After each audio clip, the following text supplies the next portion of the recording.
कहानी की शुरुआत में हम कैटी और जेनी को देखते हैं जो बहुत खुश दिख रही थी। दरअसल ये दोनों एग्रीकल्चर की स्टूडेंट थी और आगे की प्रैक्टिस के लिए न्यूयॉर्क के एक फार्म में जाने वाली थी।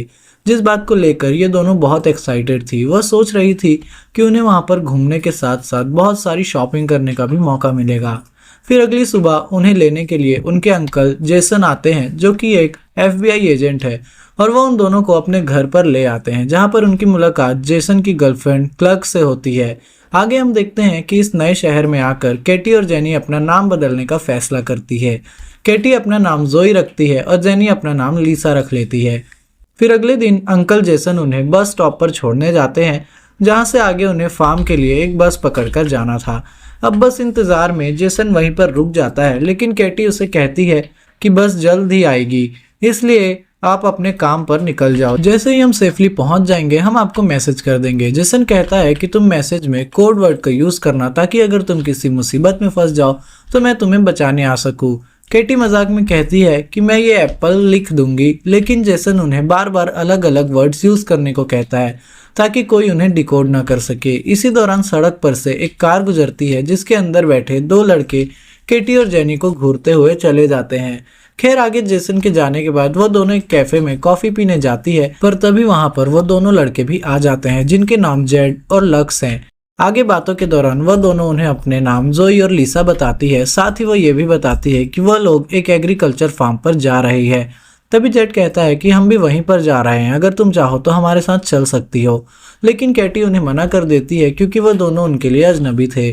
पर जेनी उसे किसी तरह से मना लेती है और उन दोनों के साथ चलने के लिए तैयार कर लेती है। अब वो चारों वहां से आगे बढ़ने लगते हैं, लेकिन कुछ ही दूर के बाद वह देखती है कि जेड और लक्स उन्हें फार्म ले जाने के बजाय अपने घर पर ले आए हैं जो एक घने जंगल के पास में था। जो देखकर केटी और जेनी घबरा जाती है और उन्हें तुरंत गाड़ी पार्क की तरफ मोड़ने के लिए कहती है। लेकिन इतने में ही घर में से जेड और लुकस की मॉम मारिया बाहर आ जाती है जो बहुत ही प्यार से उनका स्वागत करती है और उन्हें चाय पीने के लिए अंदर बुलाती है। वह दोनों अंदर आने से मना कर देती है, पर मारिया कहती है कि जेड और लुकस तुम्हें बाद में फार्म पर छोड़ देंगे। इसके बाद जब वो दोनों चाय पी रही थी तभी केटी को जेसन का मैसेज आता है जिस पर वह तुरंत एप्पल लिखकर रिप्लाई कर देती है, जिससे जेसन समझ जाता है कि वह दोनों सेफली फार्म पर पहुंच गई है। फिर मारिया उन दोनों के लिए कुछ खाने का लेकर आती है जिसे खाते हुए उन्हें कुछ अजीब लगने लगता है और उनके सर भारी होने लगते हैं, जिससे वह समझ जाती है कि उनके खाने में कुछ मिलाया गया है। जिसके बाद वो दोनों तुरंत वहां से भागने लगती है, लेकिन थोड़ी दूर जाते ही वह दोनों बेहोश हो जाती है। जिसके बाद जेड और लुकस उन्हें उठाकर वापस घर में ले आते हैं। फिर अगले दिन जब दोनों को होश आता है तो वह खुद को एक जंगल में पाती है। उनके सारे कपड़े उतार दिए गए थे और उनके हाथ लोहे की जंजीर से बंधे हुए थे, जो देखकर वो दोनों बुरी तरह से डर जाती है और जोर जोर से चिल्लाने लगती है। लेकिन इस घने जंगल में उनको सुनने वाला कोई भी नहीं था।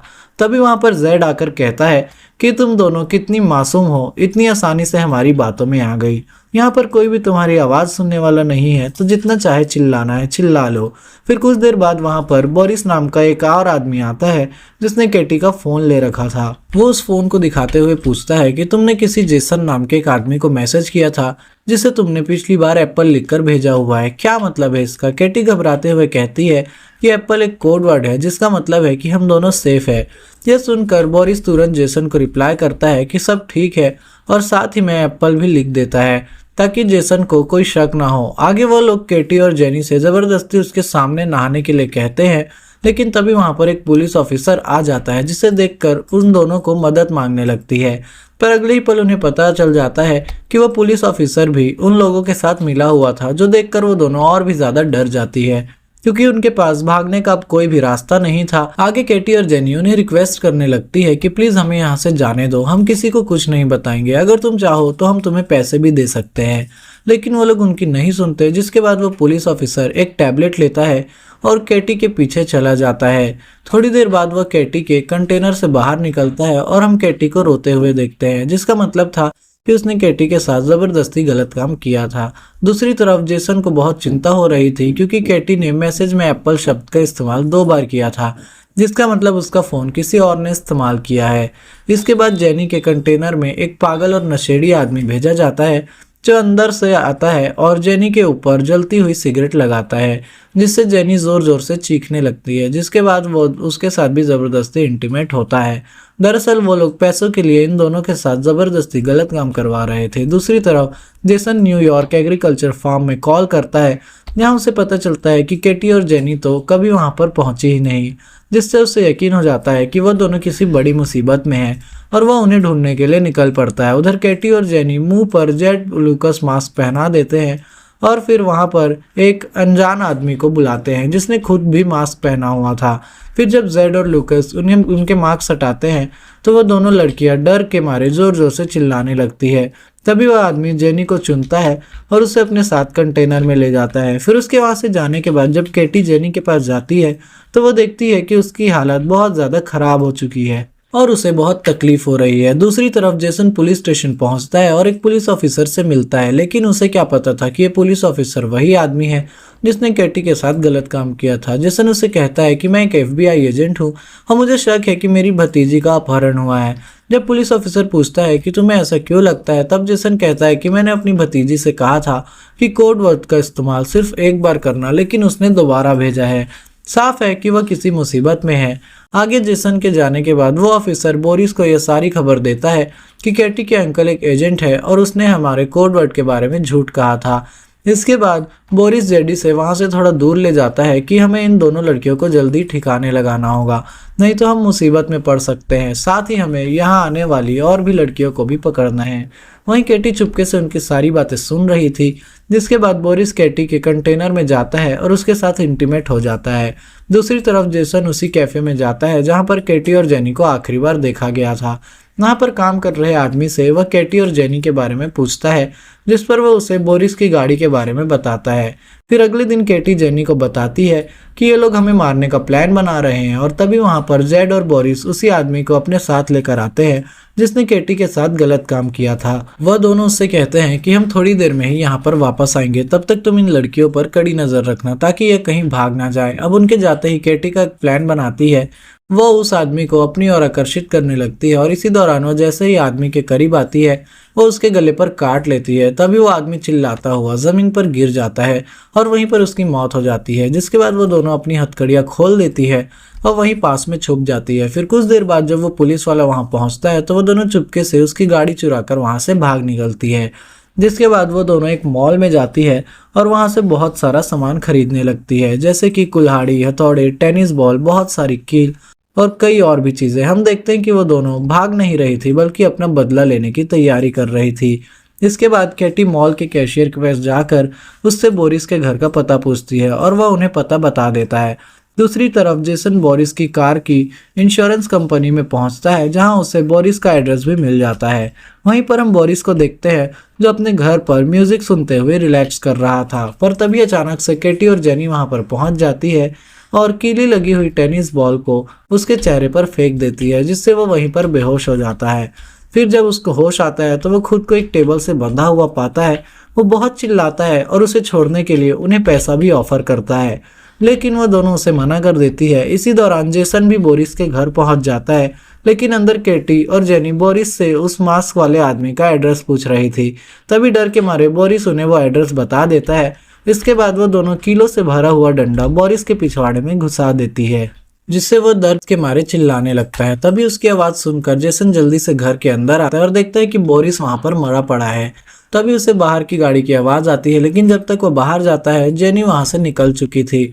इसके बाद जेसन तुरंत पुलिस स्टेशन जाता है और उस ऑफिसर से वापस केटी और जेनी के बारे में पूछने लगता है, लेकिन वो ऑफिसर उसे इग्नोर करने लगता है। इसी दौरान जब वो केटी को कॉल करने की कोशिश करता है तभी वो देखता है कि केटी का फोन तो उस पुलिस ऑफिसर के पास है।